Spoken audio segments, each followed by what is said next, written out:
तेव्हा ध्याता आणि ज्ञाता या दोघांमधला फरक सांगतात. तेव्हा ध्याता जो असेल ते ध्यानाने आलेलं असल्यामुळे त्याला सतत ध्यान केलं पाहिजे. नाही का ओवी पाठ केलेली आहे, ती काही स्वभावता पाठ झालेली नाही, म्हणून नेहमी तिला आवृत्ती काय केली पाहिजे. पण ज्ञानाचं मात्र कसं नाही, एकदा ज्ञान झालं म्हणजे पुन्हा पुन्हा, एकदा घटाचं ज्ञान झालं की संपलं, पुन्हा पुन्हा घोकण्याचं काही नाही. मग कुठेही नेता येते, कोणताही धंदा करता येते. ज्ञान आणि ध्यान या दोघांमध्ये ध्यानाला उपपत्ती आहे, ज्ञानाला नाही. ज्ञान हे नित्य आहे, ज्ञान हे काय आहे. नाही का साखरेमध्ये गोडी कशी आहे, ते काही आणावी लागत असते का? श्रीखंडामध्ये आणावी लागते. थोडी कमी जास्त झाली तर लोक नाव मोठे ठेवतात, आहे का नाही. मला उसाचा रस काय कमी पडला का? म्हणजे निकम बाबा होते. एखाद्या वेळेला काय करायचं, ते भांडत सुकायचं बा. कमी किमतीचं कमी साखरेचा चहा पांडुरंग भाव आहेत दिला, आणि भरपूर साखरेचा चहा निकम बाबांना. ते कधी कधी काय होतं, इकडचं तिकडे होते, तिकडचं इकडे होते. पांडुरंग भावाचा जाते निकम भावाला, निकम भावाचा जाते. पण निकम भावाच्या कडे गेला, वसाचा रस कमी झाला. निकम भावाकडे आणि पांडुरंग भावाकडे जर जास्त गोड गेलं, जीव घेतो का?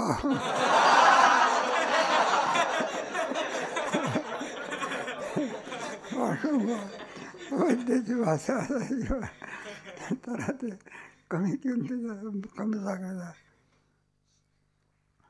पण साखरेमध्ये गोडी ही स्वयं असते, ते काही आणण्याचं कोणाचं काही काम नसते, त्याचं स्वरूपच आहे. त्याप्रमाणे ब्रह्म हे ज्ञानस्वरूप आहे. ज्ञान आणण्याची आवश्यकता. ज्ञान हेच ब्रह्माचं काय, ज्ञान म्हणजेच ब्रह्मन, ब्रह्म म्हणजे आनंद, म्हणजेच ब्रह्मन, ब्रह्म म्हणजे आनंद. सद्रूप म्हणजे ब्रह्म, बरं का, सद्ब्रह्माहून वेगळं नाही आणि ब्रह्म सदहून काय नाही. सत्यम ज्ञानम अनंतम स्वरूपवाचक शब्द आहे. कोणते वाचक?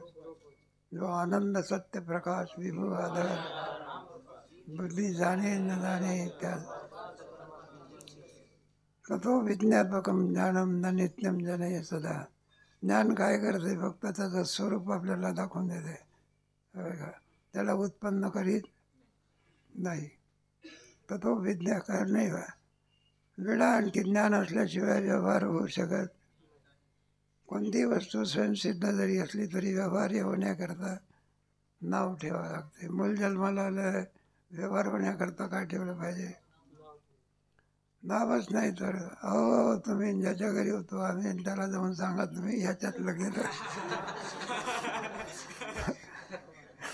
नावाचा काय नाही, व्यवहार. उपसरी हा बाळकाशी तत्वता नाम नाही तर ठेवलेली नामे तत्वता हो देस. नाव ठेवलं, 4 पोरामध्ये जरी आणखी ते झोपलं असलं आणि त्याचं नाव बाळंतपणाच्या वेळेला ठेवलं, 4 पोरं 5 पोरं जरी जगलं, एखादं नाव काही असलं, काय गोंद्या म्हणा किंवा काय म्हणा, त्याच्यात एक गोंद्या म्हटलं तर ते गोंद्यात हू करत. आता नावाचं काय घेतलं, तादात घेतलं. म्हणून ब्रह्मया नावामेची अभिप्राव पाडणं. म्हणून ज्ञान हे काय करते, उत्पन्न करीत नाही, त्याचं ज्ञान करून देते, व्यवहाराला उपयोगी करते. न जनयत्यता, नाही का. जनयती म्हणजे उत्पत्ती नावाचा विकार कोणाला नाही, ब्रह्माला नाही. शरीराला उत्पत्ती नावाचा काय आहे, उत्पत्तीचा विकार आला म्हणून नाशाचा आहे काय तो, उपजेते नाशिक येते पुन्हा. मग शरीराच्या बरोबर आत्मा उत्पन्न होत नाही, शरीराच्या बरोबर नाश पावत नाही, शरीराच्या वाढीबरोबर आत्मा वाढत नाही. आत्मा जसाच्या व्यापका मात्र नाही सत्यम विधीयते. ज्ञान करून देणारं जर त्याचं हे नसेल, तेवढ्यावरून न सत्यम विलीयते. सत्यालाच म्हणत असतात ज्याच्या ठिकाणी उत्पत्ती स्थिती लय कोणताच विकार नसतो त्याला सत असं म्हणतात. ब्रह्माची उत्पत्ती आहे का, त्याचा लय होतो का कधी, त्याचा कधी नाश होत असतो का, त्याच्यामध्ये काही रूपांतर होत असते का. म्हणजे सगळे विकार शरीराचे अस्थि जे आहे ते वर्धते विपरिणामते अपक्षीयते आणि शरीराबरोबर आत्मा उत्पन्न होत नाही, शरीराबरोबर त्याचा नाश होऊ शकत नाही. पण आपल्या ठिकाणी ज्ञान असल्यामुळे आपण शरीराचे धर्म कोणाच्या ठिकाणी पाहतो, आत्म्याचे. आत्मा जन्माला येतो ना आत्माचा. लोकांना एका दहाव्याच्या दिवशी लोक म्हणतात ना त्याच्या आत्म्याला काय मिळालं, आता आतापर्यंत काय अशांत होता का, आत्म्याला कुठं शांती मिळत असते. व्यवहारातली भाषा आहे बा. ज्ञापका मात्र नाही सत्यम मिळते. केवळ निर्देश करून येणारा आणि शब्द नसेल तर त्याचा कधी न सत्यम मिळते. किती प्रयत्न केला सत्याचा लय होऊ शकत नाही. जे मुळामध्ये असते ना, जे व्यापाराला आले त्याचा लय अव्यक्त आधी आणि भूतानी व्यक्त मध्य आणि व्यक्त देव. पण आणखी आपण नाही का जागृतीमध्ये स्वप्नामध्ये गेलो किंवा सुषुप्तीमध्ये गेलो, मग सुषुप्तीमध्ये जे लिंग शरीर आहे नाहीसं झालं का लय पावलं, नाहीसं झालं का ते काय पावलं, पुन्हा जागे झाले की जसाच्या तसे. ही सगळी ऐका लय एक अवस्था असते ना, कायची एक अवस्था. लय म्हणजे आपल्या मूळ स्थितीमध्ये जरा कोणत्या स्थितीमध्ये झाड बीजामध्ये गेलं म्हणजे काय पावलं, लय पावलं. नाहीसं झालं का लय पावलं. आणि पुन्हा आणखी पाणी मिळालं, जमीन मिळाली की पुन्हा जसंच्या. मग नाही सत्यम विलीयते. म्हणून सत जे असतं त्याचा कधी लय होऊ शकत नाही. अस्त्योपासकस्यापि वास्तविक ब्रह्मते चेत पारणाम तिरश्चंश. वास्तविक ब्रह्मता न किम. अस्ति उपासकस्यापि वास्तविक ब्रह्मता इति चेत. अस्त्यो म्हणजे उपासकस्यापि वास्तविक ब्रह्मता अस्ति चेत. हा म्हणायला लागले म्हणजे पद उपासक आहे, ज्ञाता आणि उपासक. ध्यान करणारा उपासक आणि ज्ञाता वेगळा, दोमध्ये फरक आहे. अजून ब्रह्म साक्षात्कार झालेला, ध्यानाने ब्रह्मत्व आलेलं कशाने आलेलं आहे, मुळामध्ये ब्रह्मत्व त्याला अपरोक्षत्वाने प्राप्त झालेलं. अस्त्यो उपासकस्य असी वास्तविक ब्रह्मता इथे चेत. मग उपासकाला सुद्धा ब्रह्मता नाही का, ज्ञात्याला तेवढी काय आहे, उपासकाला नाही का, काय का सर्वांनाच आहे. फक्त काय एकाला परोक्ष आहे आणि एकाला काय आहे अपरोक्ष आहे. तुम्हाला आम्हाला काय आहे परोक्ष आहे, अपरोक्ष आहे. ज्ञात्या पुरुषाला काय आहे, साधक जो असतो त्याला परोक्ष रूपाने असते.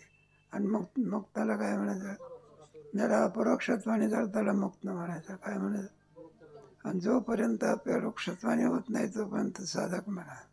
काय म्हणा, अजून काही जो ब्रह्मवेद त्याला प्राप्त झालेला आहे. मग उपासकाला सुद्धा काय आहे, पण अपरोक्षात काय नाही, रूपांतर नाही. वास्तविक ब्रह्मता इथे म्हणाला. उपासकाला सुद्धा वास्तविक म्हणजे ब्रह्मता आहे असं जर म्हणशील तर पामराणाम तिरश्चाराम वास्तविक ब्रह्मता नक्की.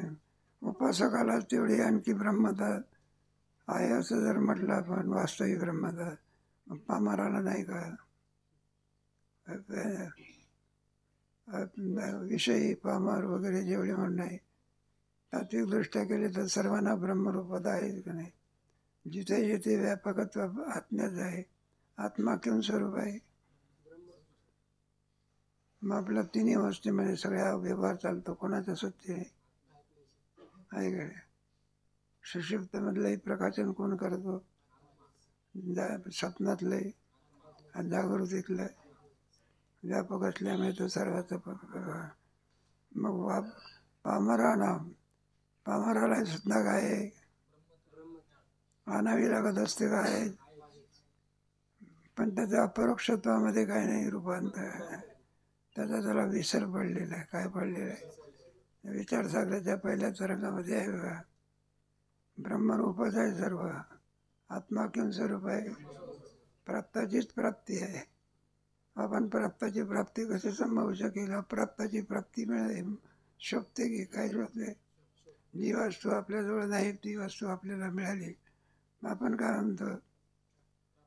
काय काय अप्राप्त वस्तूची प्राप्ती म्हणणं काय म्हणणं आहे? आणि तुमच्या वेदांत शास्त्रामध्ये जीवाचा ब्रह्म हे तर काय स्वरूप आहे की प्राप्तच आहे की? अप्राप्ताची प्राप्ती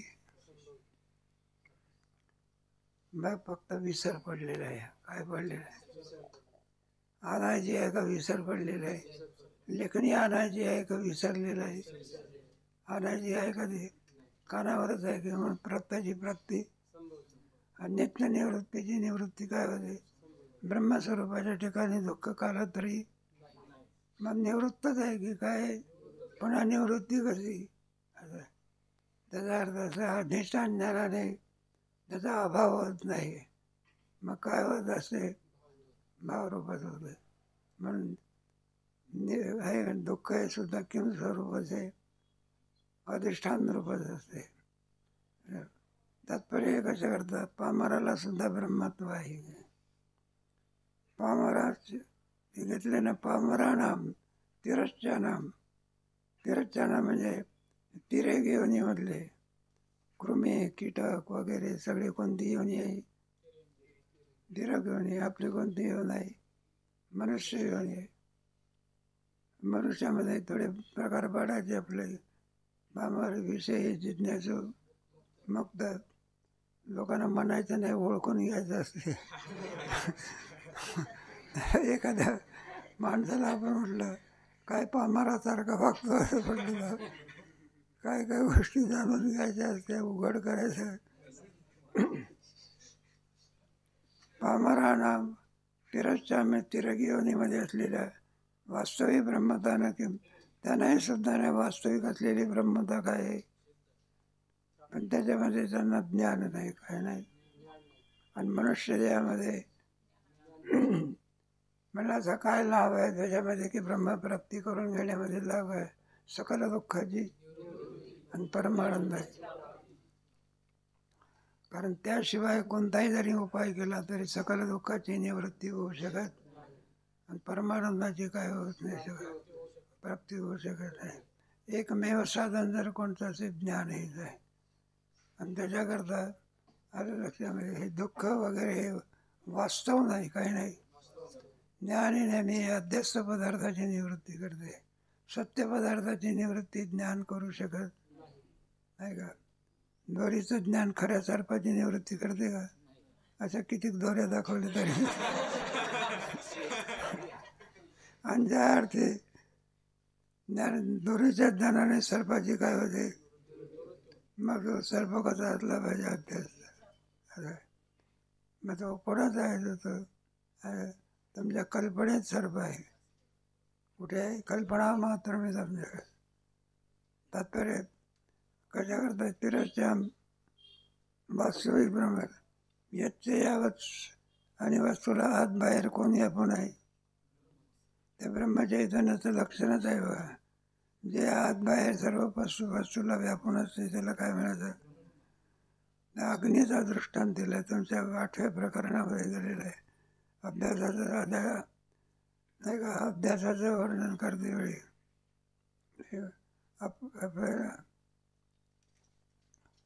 त्यावेळेला तुमचा अग्नी जसा लोखंडाच्या याच्यामध्ये काय असतं,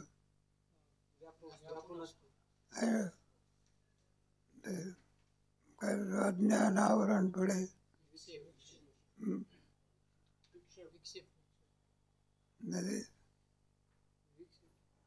आपलं अज्ञान पुढे मन पडेगा विक्षेप असे आपलं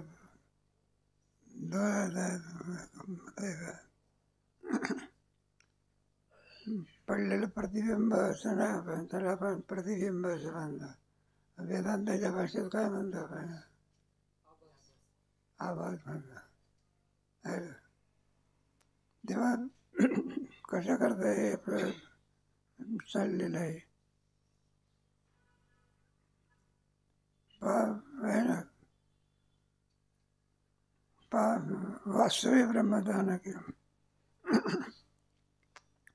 म्हणजे ब्रह्मज्ञान होत असते ते आपलं आभासाला होते. कोणाला? बरोबर. त्याच्यात काही अवस्था सांगितलेली आहे. अज्ञान, आवरण, विक्षेप, परोक्ष ज्ञान, अपरोक्ष ज्ञान, शोकनाश, आनंद.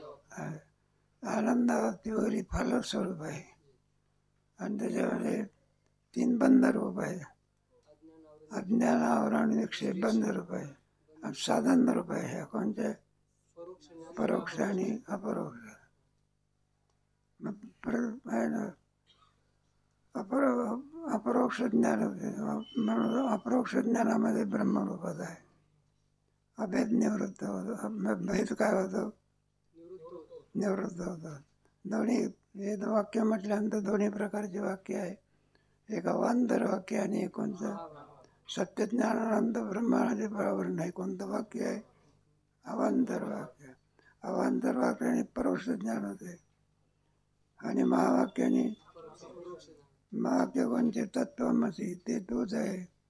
महावाक्य फक्त 4च आहे आणि अवांतर वाक्य सारा ग्रंथ भरले आहे. परोक्ष ज्ञान होते. नाही तर 4च वाक्य काय? पंचदशीमध्ये 4च वाक्याकरता एक प्रकरण दिलं आहे. येणेक्ष ते शृणवते तत्प्रज्ञानम प्रज्ञानम ब्रह्म. मग त्याला महावाक्य का म्हणत होतं? जीव ब्रह्माचं काय करते? जीवाला जीव ठेवते का ब्रह्मरूप करते? दिसायला लहान आहे पण कार्य केवढं मोठं आहे. अमृताचा लेस दिसायला लहान आहे पण लेस जरी गेला तरी त्याला अमर करत असते महावाक्यामध्ये. म्हणून महावाक्य म्हणजे अंतरंग शेवटचं. त्याला तत्त्वम पदार्थ शोधन असं म्हणतात. म्हणून पामर जे आहेत तिर्यक योनीमध्ये जे आहे त्यांना ब्रह्मता नाही काय असा प्रश्न आहे. अज्ञातत्वात् प्रमर्तत्वम उभयत्रापि तत्समम उपासाचित भिक्षा वरम ध्यानं तथा अन्यतः. अज्ञानात् अपूर्वमर्थम अज्ञानात् अपूर्वार्थम उभयत्रापि तत्समम. हे बघ म्हणजे ब्रह्मवेत्ता खेरीज करून ब्रह्माच्या विषयी लोकांना काय आहे? अज्ञान. अज्ञानात मन पुरुषार्थ नाही. काय नाही? एक ब्रह्मवेत्ता जर खेरीज केला तर सगळे असून त्याचं काय त्यांना अज्ञान आहे.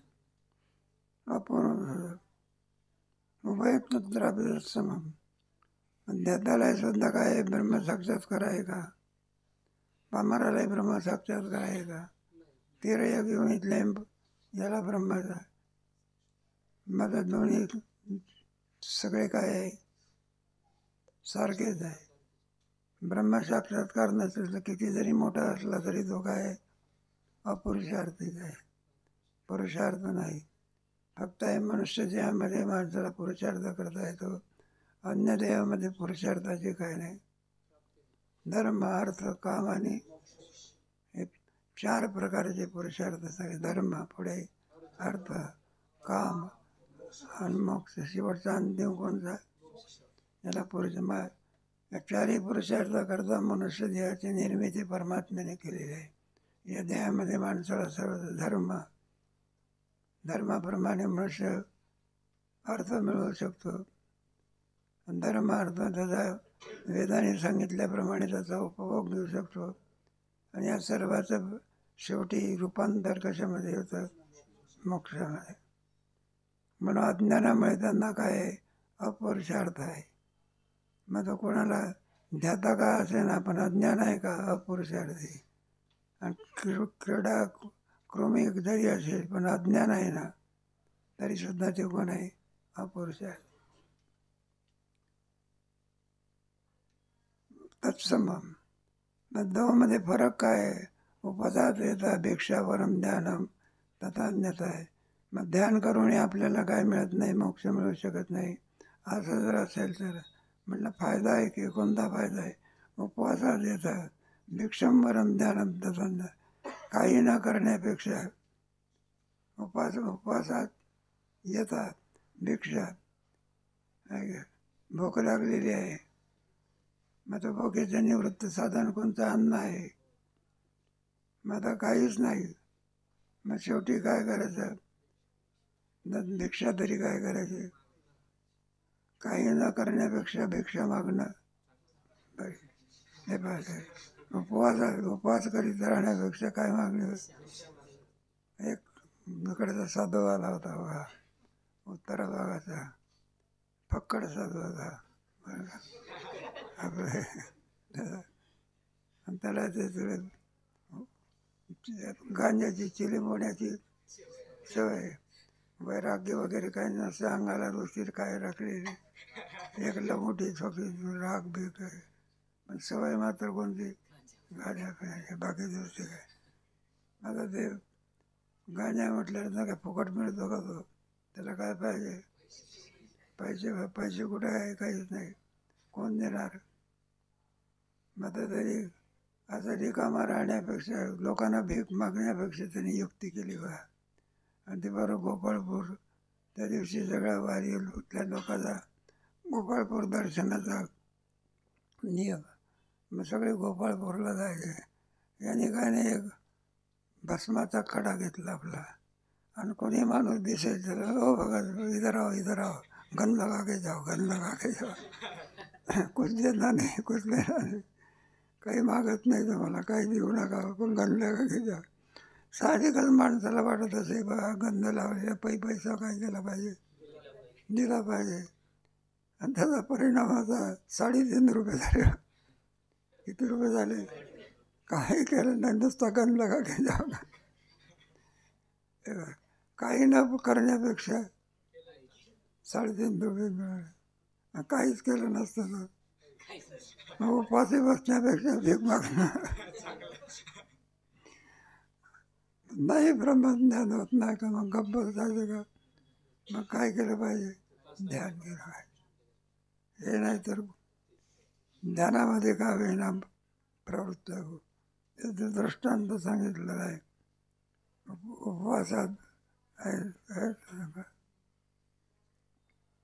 उपवासात येतात भिक्षा मागणे वेगळे. त्यापेक्षा ज्ञान जर होत नसेल तर मग असंच राहण्यापेक्षा ध्यानम तथान्यतावर ध्यान करणं हे सर्वांमध्ये काय आहे, मग श्रेष्ठ आहे. कारण काळाचा अपयोग होऊ शकत नाही.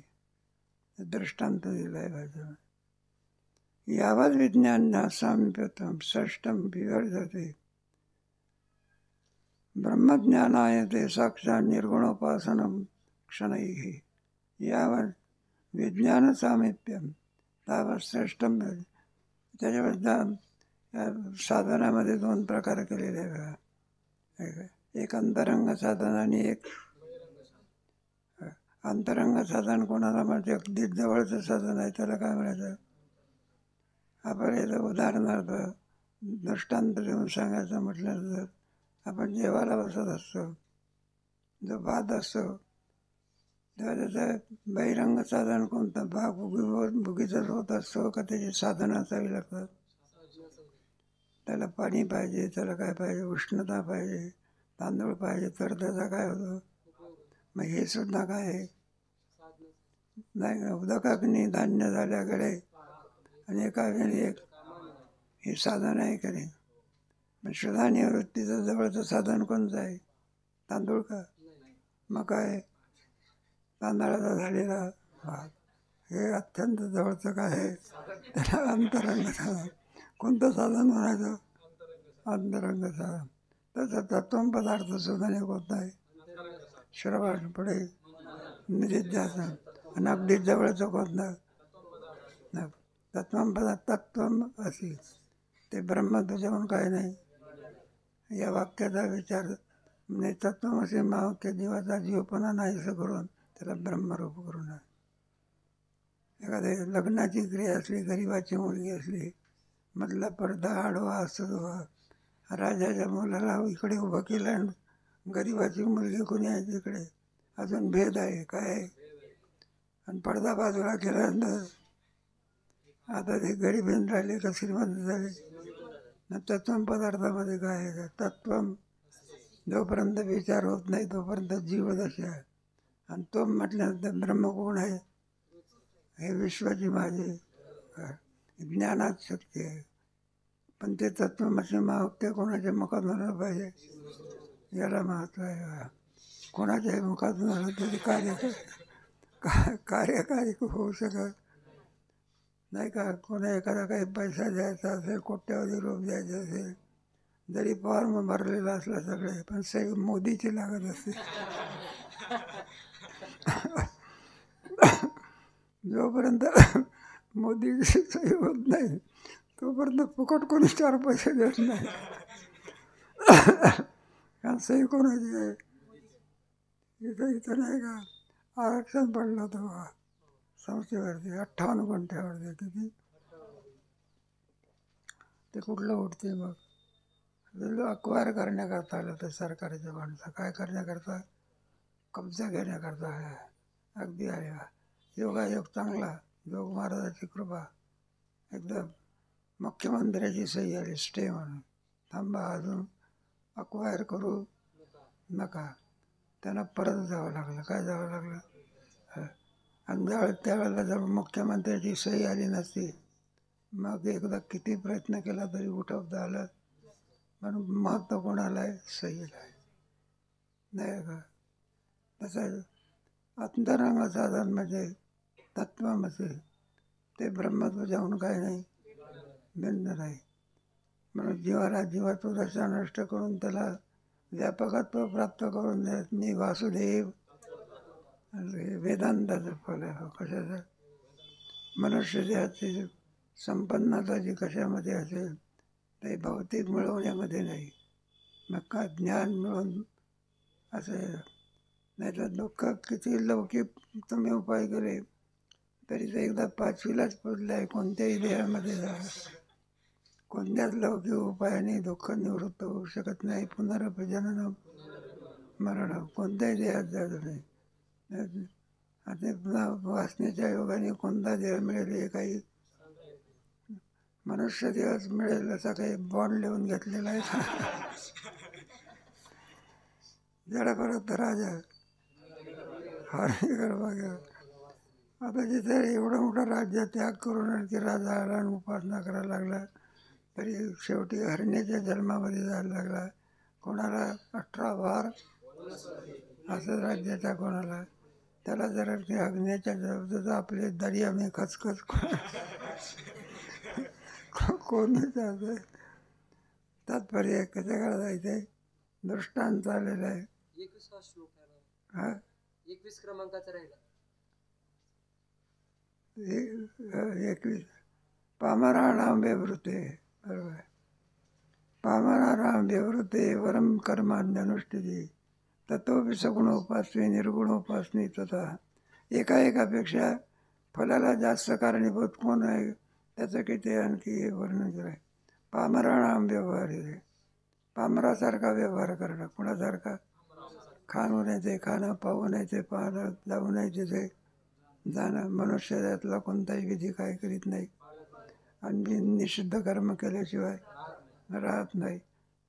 पामरासारखा व्यवहार करण्यापेक्षा वरम कर्मांनुष्ठी, मग कोणता व्यवहार करणं, विहित कर्म करणं. काय करणं, पामरासारखं काहीतरी करीत बसण्यापेक्षा कर्म तरी काय करणे. मग कर्म करणं हे त्याच्यापेक्षा अधिक काय आहे. बरं कर्म करता तो सगुण उपासना, क्रिया करीत असेल त्याहीपेक्षा फल सगुण उपासनेमध्ये जास्त आहे. कशामध्ये? म्हणजे कर्मापेक्षा सुद्धा सगुण उपासक आहे श्रेष्ठ आहे. आणि सगुण उपासनेचं जे फल मिळत असते त्याहीपेक्षा अधिक फल निर्गुण उपासना. ते पहा तिथे तर तो सगुण उपासते. निर्गुण उपासना तुझा सगुणोपासनेपेक्षा सुद्धा निर्गुण उपासनेमध्ये फलाची आवश्यकता काही अगदी जवळ आहे. मग पामरासारखा व्यवहार करण्यापेक्षा कर्म करणं बरं. आणि कर्मापेक्षाही उत्तम व्यवहार म्हणजे सगुणोपासना. आणि त्याही म्हणजे पुढची उपासना हेतुक्षरम निर्देशस्य ममोक्तम परिभाग सर्वत्र गमचिंतनच कुटस्थम नाही सर्वेंद्रिय गुणाभास. पण ते असं आहे ना, जरा थोडा निग्रह लागत असं त्याला जरा म्हणून माणसाला, सामान्य माणसाला झेपणं फार कठीण आहे. नाही काही एखाद्याला 3 वेळा जेवायची सवय आहे, त्याला निर्जला एकादशी निर्जला एकादशी जमतं का ते कोणाला? तो म्हटलं मी मरूनच आहे. त्याचा जसा अधिकारच आहे. पण निर्गुणोपासना सुद्धा आणखी वेदामध्ये काय, गीतेमध्ये सुद्धा निर्गुण पाहिजे. नव्हे अज्ञात सुद्धा सततम कीर्तयन्तो मां नमस्यन्तस्य मां भक्ता नित्ययुक्ता. ते योग प्रक्रिया ज्ञानेश्वर महाराज सांगितलं. काहीतरी करण्यापेक्षा कर्म करणं चांगलं. कर्म करण्यापेक्षा सगुण उपासनेपेक्षा आणि निर्गुणीतनं उपासनेचा फलश्रुती मोक्षामध्ये त्याचं काय होतंय म्हणलं. इतकं श्रेष्ठत्व देण्या कशा करता देतात? जितकी साधण्याच्या जवळ उपासना असेल तितकं महत्त्व द्या. अंतरंग साधनाला यावत विज्ञान सामिप्यम तावत श्रेष्ठत्व विवर्धते. ब्रह्मज्ञान आहे ते साक्षात निर्गुणोपासना हे शनी.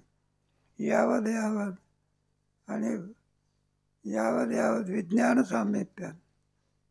जितकं मोक्षाच्या जवळ असेल तितकं साधनाला काय अधिक अंतरंग साधन. आपण नाही घेत का अर्थ जिज्ञासू अर्थात ज्ञानीचा अर्थ जे भक्तापेक्षा कोण श्रेष्ठ आहे? अर्थ जिज्ञासू, त्यापेक्षा अर्थार्थी, आणि त्यापेक्षा ज्ञानी आत्मैव सर्वात श्रेष्ठ कोण? अर्थार्थीचे निभाजे तरी चतुर्विधा भजनते माम हे जना.